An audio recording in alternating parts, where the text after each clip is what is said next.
दोघांचे प्रश्न आम्ही सोडवणार आहोत। त्यामुळे ओबीसी समाजानेही हे लक्षात ठेवावं की कुठेही त्यांच्यावर अन्याय आम्ही होऊ देणार नाही आणि मराठा समाजाने हे लक्षात घ्यावं की आम्हीच सोडवलेत सगळे प्रश्न, दुसरे कोणी सोडवले सांगावं कोणी सोडवलेले आहेत। मराठा समाजाचे प्रश्न आमच्या सरकारशिवाय म्हणजे मी मुख्यमंत्री असताना, शिंदेजी मुख्यमंत्री असताना तेव्हाच सुटल्यात, बाकी कधी सुटले प्रश्न। आपल्याकडे कदाचित ती ईडब्ल्यूएसची मानसिकता तयार झाली नाही आणि त्याच्यामुळे काही प्रश्न कॉम्प्लिकेटेड आहेत, पण आता आपण तोही प्रश्न सोडवलेला, आपण आरक्षण दिलेलंच आहे आणि कोर्टात अजूनही ते टिकलेलं आहे। गणरायाचं दर्शन घेतलेलं आहे तुम्ही, काय प्रतिक्रिया आहे? कालही आजही या भेटी चालू आहेत। आपल्याकडे ही पद्धत आहे की आपण एकमेकाच्या घरी जाऊन गणरायाचं दर्शन घेतो, कारण गणेश पर्व हा आपल्या सगळ्यांकरता एक महाउत्सव आहे आणि त्यानिमित्ताने मी जे काही मित्रपरिवार आहेत, कार्यकर्ते आहेत, पदाधिकारी आहेत, समाजातले मान्यवर आहेत, अशा अनेक लोकांकडे जाऊन त्या ठिकाणी भेटी देणं, दर्शन घेणं हे माझं चाललेलं आहे। ते कालही चालू आहे, आजही चालू आहे। सर, विरारमध्ये काल एक दुर्घटना घडली। विरार पश्चिमला एक अतिशय दुर्दैवी अशा प्रकारची घटना घडलेली आहे। एक इमारत ही कोसळल्यामुळे जवळपास 17 लोकांचा मृत्यू त्या ठिकाणी झालेला आहे। एनडीआरएफ लगेच त्या ठिकाणी पाठवण्यात आली होती आणि त्यांनी सर्व प्रकारच्या टेक्नॉलॉजीचा उपयोग करून पहिल्यांदा असर्टन केलं किती लोक गेलेले आहेत, कुठे आहेत, आणि खालचे लोक काढायला किंवा ज्या बॉडीज आहेत त्या काढायला थोडा तिथे त्रास आहे, पण ती सगळी कारवाई त्यांच्या माध्यमातून चाललेली आहे। मुळातच या इमारतीला मे महिन्यामध्ये नोटीसही देण्यात आली होती आणि स्ट्रक्चरल ऑडिटचीही नोटीस देण्यात आली होती, तथापि मला असं वाटतं की लोकांनी फार गांभीर्याने ते घेतलं नाही आणि त्यातनं ही दुर्घटना झाली। पण शेवटी लोकांचाही प्रश्न असतो, लोकांना दुसरीकडे कुठे राहायला जायचं, असं अचानक जागा मिळत नाही, त्यामुळे त्यांनाही आपल्याला दोष देता येणार नाही, पण ही घटना गंभीर आहे। आम्ही आता सध्या शासनाच्या वतीनं 5 लाख रुपये प्रत्येकी अशा प्रकारचं त्या ठिकाणी घोषित केलेलं आहे।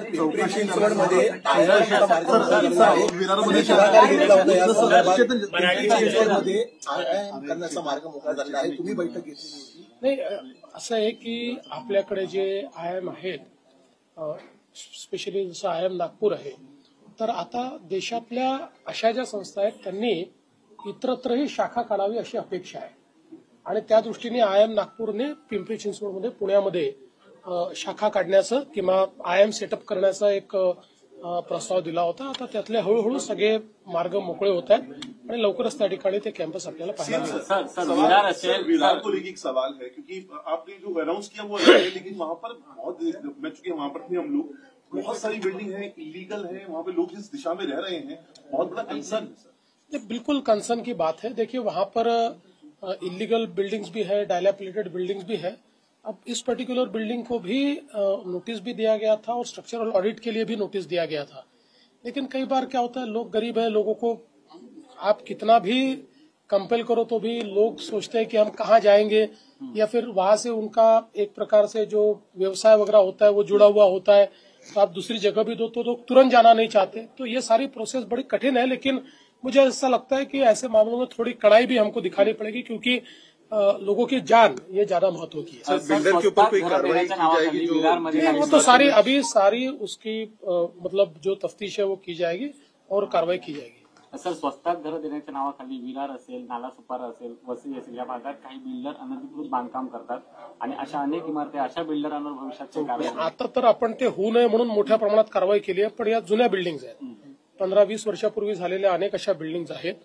आता त्याला रेग्युलराइज कसं करता येईल, त्याचं स्ट्रक्चरल ऑडिट कसं करता येईल, असं वेळोवेळी आपण करतो। मी आता महानगरपालिकेला पुन्हा सूचना दिलेल्या आहेत की त्यांनी तात्काळ अशा प्रकारच्या सगळ्या बिल्डिंगचं स्ट्रक्चरल ऑडिट सुरू करावं। महापालिका जर पाहिला असेल, त्याच्या कारभारावर सातत्याने प्रश्नचिन्ह उपस्थित केले जात होते, तुम्ही काही वेगळी याची चौकशी लावणार आहात का? निश्चितपणे चौकशी करूच। आपल्याला माहिती आहे की आम्ही वसई विरारच्या संदर्भात अतिशय कडक भूमिका घेतलेली आहे आणि आता तर ईडीने देखील जी कारवाई केली आहे ते आपल्या सर्वांसमोर आहे। एक प्रकारे या शहराला पूर्णपणे त्या ठिकाणी समाप्त करण्याचं, म्हणजे तिथलं इन्फ्रास्ट्रक्चर खराब करणे, प्रचंड बोकाळलेला भ्रष्टाचार, अशा सगळ्या गोष्टींनी हे शहर ग्रसित आहे, त्यामुळे त्यातनं आता त्याला बाहेर काढायचा प्रयत्न आम्ही करतो। राज ठाकरेंच्या घरी पहिल्यांदा काल उद्धव ठाकरे गेले होते गणपती दर्शनाला। चांगली गोष्ट आहे, मला फार आनंद झाला ते गेले।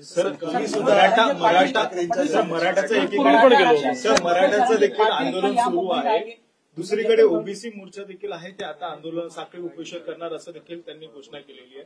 त्यामुळे माझी दोन्ही समाजाला माझी विनंती आहे की शासन दोन्ही समाजाच्या हिताचा विचार करेल. कुठल्याही समाजाला दुसऱ्या समाजासमोर आणण्याचा शासनाचा हेतू नाही. त्यामुळे कोणावर अन्याय करून कोणाला देण्याचा प्रश्न नाहीये. दोघांचे प्रश्न आम्ही सोडवणार आहोत. त्यामुळे ओबीसी समाजानेही हे लक्षात ठेवावं की कुठेही त्यांच्यावर अन्याय आम्ही होऊ देणार नाही. आणि मराठा समाजाने हे लक्षात घ्यावं की आम्हीच सोडवले सगळे प्रश्न, दुसरे कोणी सोडवले सांगावं कोणी सोडवलेले आहेत. मराठा समाजाचे प्रश्न आमच्या सरकारशिवाय, म्हणजे मी मुख्यमंत्री असताना, शिंदेजी मुख्यमंत्री असताना तेव्हाच सुटल्यात. बाकी कधी सुटले प्रश्न, आणि आम्हीच सोडवणार आहोत. ही आंदोलनं शमलेली आहेत. महाराष्ट्रातच मराठा आंदोलन नेमकं का उद्भवलं? मुळामध्ये ही जी सगळी आंदोलनं होती त्या लोकांना हे लक्षात आलं की ईडब्ल्यूएस आल्यानंतर त्यांचा प्रश्न बऱ्यापैकी त्या ठिकाणी सुटलेला आहे. आपल्याकडे कदाचित ती ईडब्ल्यूएसची मानसिकता तयार झाली नाही आणि त्याच्यामुळे काही प्रश्न कॉम्प्लिकेटेड आहेत. पण आता आपण तोही प्रश्न सोडवलेला, आपण आरक्षण दिलेलंच आहे आणि कोर्टात अजूनही ते टिकलेलं आहे. राहुल गांधी आरक्षण का जो मुद्दा हो रहा है, आपको न्याय की लड़ाई से ज्यादा ये शक्ति प्रदर्शन ज्यादा लग रहा है अननेसेसरी का, क्योंकि जिस परिप्रेक्ष्य में हो रहा है उसको ध्यान में त्योहार है. देखिए, हमारा बहुत सीधा और साफ कहना है, लोकतंत्र में सभी को अपने अपने व्यूज रखने का अधिकार है, आंदोलन करने का भी अधिकार है. कोई भी आंदोलन जब तक डेमोक्रेटिक है, लोकतांत्रिक है, हमको उससे कोई शिकवा गिला नहीं है. हर लोकतांत्रिक आंदोलन के साथ हम लोग लोकतांत्रिक बर्ताव ही करेंगे और चर्चा के माध्यम से ही प्रश्न छुड़ाने का प्रयास करेंगे. लेकिन ये बात भी उतनी सही है कि ये आंदोलनकारी जो जिस प्रकार से आंदोलन कर रहे हैं उसमें मैं ये समझ नहीं पा रहा हूं कि हमने जब ऑलरेडी जो मराठा समाज है उसको आरक्षण दिया है और अब मराठा समाज को ओबीसी में आरक्षण दो ऐसा कहा जाता है. ओबीसी में ऑलरेडी 350 जातियां है, मराठा समाज को तो 10% अलग से रिजर्वेशन दिया गया है. तो ठीक है, फिर भी सबकी बात समझ लेंगे. राहुल गांधी पीएम मोदी माता जी के ओबीसी मध्ये बऱ्याच जाती आहेत आणि त्याच्यानंतर देखील मराठा पुन्हा एकदा ओबीसी मध्ये समाविष्ट करून घेण्यासाठी असं आहे.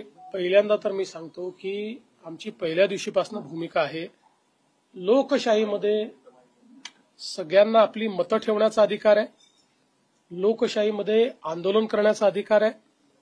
लोकतांत्रिक पद्धतीनं जेवढी आंदोलनं होतील त्याला आमची ना नाही. त्याला आम्ही सामोरं जाऊ, आवश्यक तेवढी चर्चा करू, लोकशाहीच्या चौकटीत त्याच्यावर काय जे काही उपाय करता येतील ते उपाय आम्ही करू. एवढीच माझी अपेक्षा आहे की कुठलंही आंदोलन हे लोकशाहीच्या चौकटीबाहेर जाऊ नये. इथे तर माननीय उच्च न्यायालयाने चौकट आखून दिली आहे. त्यामुळे आता याची चौकट ही आमच्याही हातात नाही, ती उच्च न्यायालयाच्या हातात आहे. उच्च न्यायालयाने त्या संदर्भात काही नियम निकष तयार केले. त्या नियम निकषानुसार जर त्या ठिकाणी आंदोलन झालं तर आम्हाला काही अडचण नाही. राहुल गांधी जो है प्रधानमंत्री नरेंद्र मोदी की माता जी के ऊपर विवादित टिप्पणी की है, दरभंगा में उनके खिलाफ शिकायत हुई है पुलिस स्टेशन में, क्या कहें? मैं आपको बहुत साफ शब्दों में कहता हूं कि मैंने इससे पहले भी कहा था कि राहुल गांधी का दिमाग चोरी हो गया है, और जब दिमाग चोरी हो जाता है तो इस प्रकार की ओछी बातें लोग करते हैं. अब मुझे बताइए, आप राष्ट्रीय नेता कहलाते हो और इतनी ओछी बात करते हो, आपको राष्ट्रीय नेता कहलाने का क्या अधिकार है? और मुझे तो ऐसा लगता है कि जब किसी का दिमाग चोरी हो जाता है तो उसको इग्नोर कर देना चाहिए.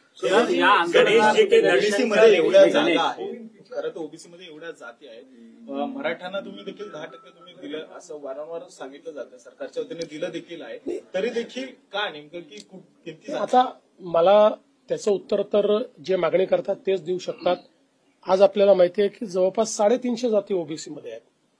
आणि आपण बघितलं तर समजा आता मेडिकलच्या ऍडमिशनचं बघितलं तर मेडिकलच्या ऍडमिशनमध्ये ओबीसीचा कट ऑफ एससीबीसीच्या वर आहे आणि एससीबीसीचा कट ऑफ ईडब्ल्यूएसच्या वर आहे. त्याच्यामुळे ही जी काही मागणी आहे त्यांनी नेमकं किती भलं होणार आहे याची मला कल्पना नाही. आपण जर नीट आकडेवारी बघितली तर मराठा समाजाच्या हिताचं काय आहे हे आपल्या लक्षात येईल. मात्र मराठा समाजाचे जे नेते आहेत त्यांचीही पण ही जबाबदारी आहे की त्यांनी मराठा समाजाच्या हिताचा अभ्यास करून त्या ठिकाणी मागणी केली पाहिजे.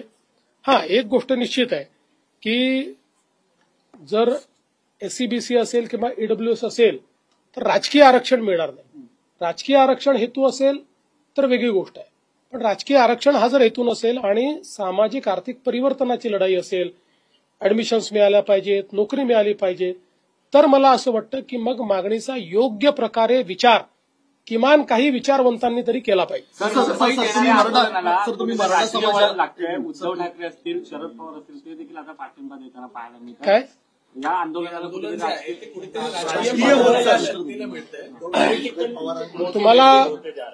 तुम्हाला मला आश्चर्य वाटतं की आता हे दिसत आहे. म्हणजे हे आश्चर्याची गोष्ट आहे की तुम्ही आता हा प्रश्न विचारता आणि तुम्हाला आता हे दिसत आहे. यापूर्वी काय झालं हे तुम्ही सगळ्यांनी बघितलेलं आहे. आजही आंदोलनाकरता रिसोर्सेस उभे करणारे कोण आहेत वगैरे हे सगळं आपल्याला पाहायला मिळत आहे. पण ठीक आहे, माझं म्हणणं काय, आमच्याकरता हे आंदोलन राजकीय नाही. आम्ही याला सामाजिक चष्म्यातनं पाहू. काही राजकीय पक्ष हे त्यांच्या खांद्यावर बंदूक ठेवून आपला फायदा करण्याचा प्रयत्न करतायत, पण त्यांचं नुकसान होईल, फायदा होणार. अरे भाई, मैं महाराष्ट्र का आदमी हूं, कहा बिहार जा तुम्हाला दिसतोय का? कारण त्यांचं सरकार असताना त्यांना आरक्षण टिकवता आलं नाही, आता तेच कसं आरक्षण द्यायचं? नाही, म्हणूनच बघा, मी पुन्हा एकदा सांगतो, दाव्यानं सांगतो की मराठा समाजाकरताचे निर्णय मी मुख्यमंत्री असताना आणि त्यानंतर शिंदेसाहेब मुख्यमंत्री असतानाच झाले आहेत. अण्णासाहेब पाटील आर्थिक विकास महामंडळ का 15 वर्ष डिफंक्ट होतं? 15 वर्ष कोणाचं राज्य होतं तरी ते डिफंक्ट होतं ना. मी ते उभं केलं आणि आज 1.5 लाख उद्योजक आमच्या नरेंद्र पाटलांच्या माध्यमातून आज त्या ठिकाणी अण्णासाहेब पाटील आर्थिक विकास महामंडळाने तयार केले. आज सारथीच्या माध्यमातून IAS IPS ऑफिसर तयार होत आहेत, MPSCचे विद्यार्थी तयार होत आहेत, स्पर्धा परीक्षांमध्ये विद्यार्थी त्या ठिकाणी टिकतात. सारथी माझ्या काळात मी केलेला आहे आणि नंतर आम्ही पुन्हा शिंदे साहेबांच्या सरकारमध्ये ते स्ट्रेंथन केलंय. शिक्षणाच्या योजना, त्या ठिकाणी वसतिगृहाच्या योजना, वसतिगृह होत नाही तोपर्यंत भत्त्याच्या योजना, सगळ्या आम्ही केलेल्या योजना आहेत. त्यामुळे हे जे काही लोक तोंड वर करून विचारतात त्यांनी एकदा आरसा बघावा आणि त्यांनी सांगावं ना नेमकं काय केलंय. हे तर सगळे सांगणारे लोक होते की याची आवश्यकताच नाहीये, हे सांगणारे लोक होते. 2.5 वर्ष जे सरकार होतं त्या सरकारने मराठा समाजाच्या हिताचा घेतलेला एक निर्णय दाखवा, एक, जस्ट सिंगल वन निर्णय नाही दाखवू शकत. सोशल मीडियाच्या भाऊ गर्दीत विश्वासार्हतेने चकाकणारे नाव म्हणजे लेट्सअप मराठी. सगळ्यांना, सगळ्या नागरिकांना ती स्पीच, ती लेट्सअप वरील मुलाखती म्हणजे विचारांचा खजिना. त्यानंतरच्या निवडणुकीमध्ये मला सोडून गेले. बातम्या केवळ वस्तुस्थिती सांगणाऱ्या, न प्रोपगंडा, फक्त जनतेचा अजेंडा. क्योंकि आने वाला कल जाने वाला है, जाने वाला कल आने वाला है. राजकारण, मनोरंजन असो की क्रीडा क्षेत्र, महाराष्ट्राची स्पंदने संवेदनशीलतेने टिपणारे माध्यम म्हणजे लेट्सअप मराठी. जगासोबत एक पाऊल पुढे राहण्यासाठी लेट्सअपचे ॲप, सोशल मीडिया आणि वेबसाईट सोबत कनेक्टेड रहा.